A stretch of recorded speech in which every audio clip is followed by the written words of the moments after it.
Bonsoir et bonne année à tous. Si je commence cette chronique en disant bonsoir et bonne année à tous, c'est pour deux raisons. D'une, parce que ça me permet d'être poli et que j'ai été bien élevé. Et de deux, que ça m'évite d'avoir à parler du sujet de cette chronique. Car figurez-vous que j'ai découvert qu'à l'instar de tous les héros de mauvaises comédies romantiques françaises, dès qu'on me parle de gosses, au bout de 5 minutes, je décroche et j'ai envie de parler d'autre chose. Je vous préviens tout de suite. Donc, la littérature pré-enfantine. S'il y a bien une chose que les éditeurs ont compris, c'est qu'à partir du moment où ils ne baisent plus, les futurs parents ont beaucoup de temps pour lire.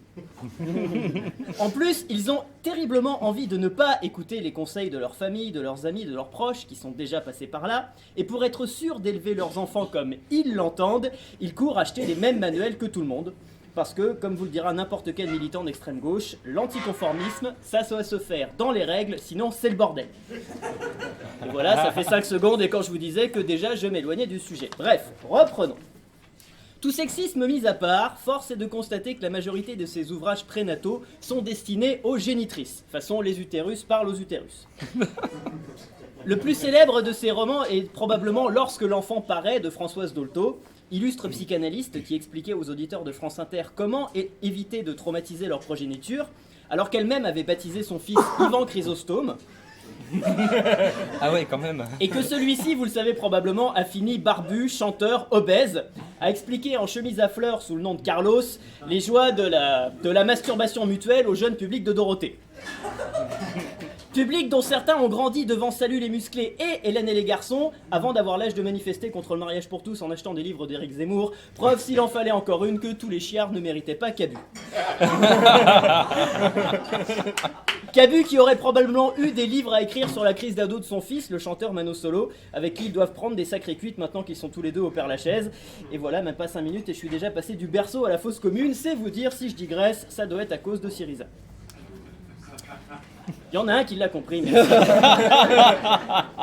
Donc je comptais gentiment troller sur les conseils de Mamie Dolto, sauf que d'après mes rapides recherches, très rapides, cette bonne femme se contentait d'expliquer aux géniteurs anxieux qu'il fallait, pêle-mêle, traiter les enfants comme s'ils étaient intelligents, leur dire toujours la vérité, les laisser pleurer parfois pour qu'ils se rendent compte que la vie ne fait pas toujours de cadeaux, et surtout les couvrir de marques sincères d'affection.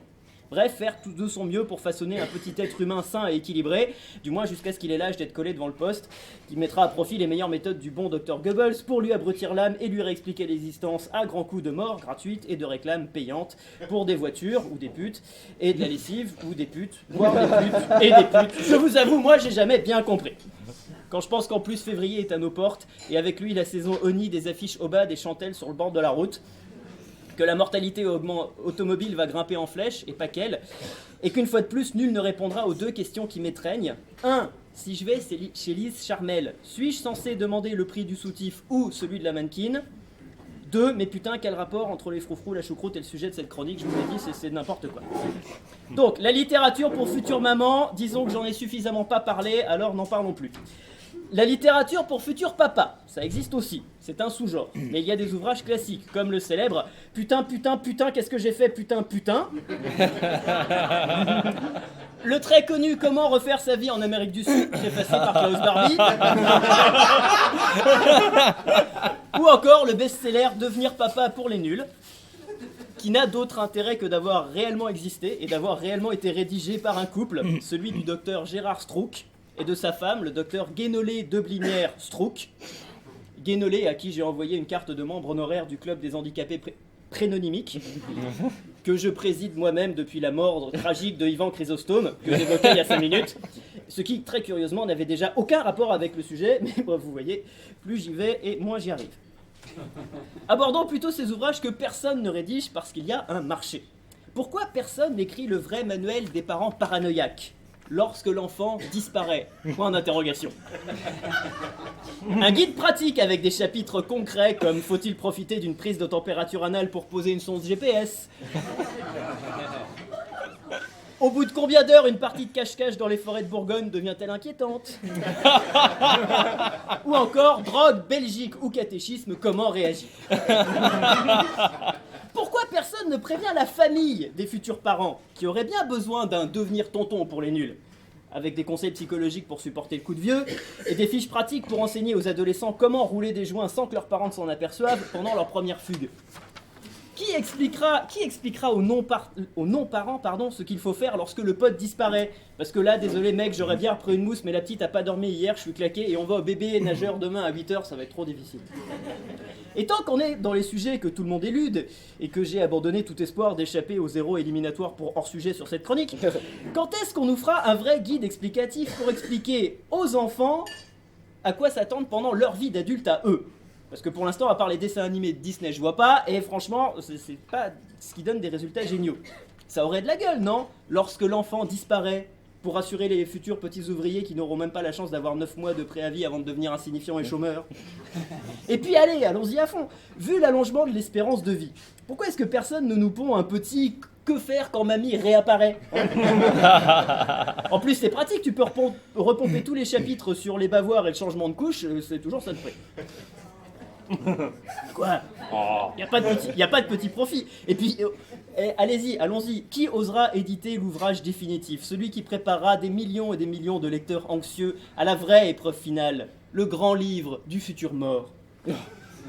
Bon, ça serait un petit peu plus compliqué de réunir des témoignages, c'est sûr. Encore qu'il y a un jeune handicapé anglais, il y a quelque temps, qui avait fait péter les chiffres de vente en Angleterre en racontant son expérience de l'au-delà, et qui, au bout de quelques mois, a dû avouer à un public stupéfait, enfin, surtout l'éditeur qui avait pris son pourcentage, qu'en fait, il avait, je cite, tout pipoté pour faire plaisir à son papa. C'est pourtant une règle de base dans l'édition de textes religieux et dans le poker, quand tu bluffes, il faut jamais avouer tant qu'il y a encore des jetons à se faire. Ou alors, si on n'arrive pas à raconter la mort faute de reporters crédibles, encore que chez Fox News ou BFM TV, si le mec est bien coiffé, ça peut passer à n'importe quel moment. Au moins, il faudrait, je sais pas, faire une petite notice préparative pour les gens qui vont mourir et qui s'y attendent. Par exemple, tous les candidats à l'euthanasie chimique, il faudrait leur faire une petite notice. Bonjour, merci d'avoir choisi le Quietus 3000 formule injectable en régie en cyanure pour mettre fin à vos jours dans la dignité. Venez prendre connaissance des possibles effets secondaires. Alors, rapporté dans plus de 1 cas sur 10 000, réaction cutanée allergique à la présence de rouge orangé. Rapporté dans plus de 10 cas sur 10, mort.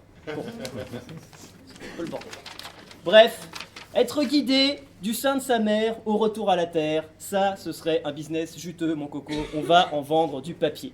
Il n'y a plus qu'à trouver des scribouillards capables de noircir 300 pages suffisamment vite, sans s'écarter du sujet, comme moi, et qui sauront trousser une petite conclusion sympathique, conclusion que moi, de mon côté, je vais bâcler sommairement, en reprenant ma phrase d'en-tête, si, je vais oser, merci, et bonne année à tous.